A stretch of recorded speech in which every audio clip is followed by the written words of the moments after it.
Genellikle gelişler çok yoğundur. Gelişlerde yer bulunmuyor. Bayramdan sonra gidişlerde yoğunluk olacak. Uçaklarda çok pahalı olduğu için millet otobüse yönlendiriyor. En çok İstanbul. İstanbul, İzmir, Antalya.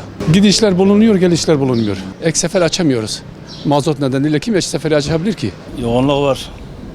Tüm otogarlarda var ama para yok. Git gel boş hamalık.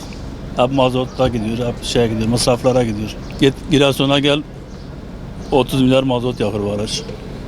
10 milyar da harcılıklardır, masraflardır, başka otogarlar çıkışlarıdır.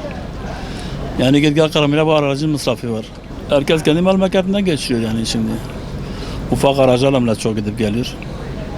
Kendi araçları çok tercih ediyor daha doğrusu. Biraz sıkıntısı var birkaç gün bayram nedeniyle.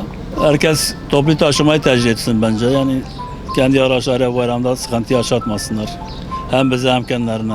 Yani bu mazotu indirsinler abi. Yani bu masrafları gerçekten yani çekilmiyor yani. Bursa'ya gideceğim abimin yanına. Okullardan sonra bir tatil yapmak için gideceğiz Bursa'ya. Hem bayram için hem de öyle tatil için gideceğim. Bilet fiyatları ortalama, yani hem ülke ekonomisi açısından ortalama diye düşünüyorum ben. Bilet rahat bulabildim ama dönüşü halen kesin bir dönüş tarihi olmadığı için şu an düşünmüyorum. Ama bilet konusunda rahat bulabildik, sıkıntı yaşamadık. Kurban Bayramı'nı orada geçireceğiz. İnşallah kaza bela çıkmasın. Sivas'tan öğrenciyim. Bayram için Batman'a geldim. Bayramı ailemle geçireceğim. Yani özlem var tabii, özledim de. İşte okul da bitti. Bayram için memleketimize döndük. Ailemizle beraber geçireceğiz bayramı. Yolculuk iyiydi, rahat geçti. Bir sorun yoktu ama bilet sıkıntısı vardı, yani bileti biraz zor bulduk. Onun dışında bir problem yok. Yani kalırım, yaz tatili boyunca buradayım.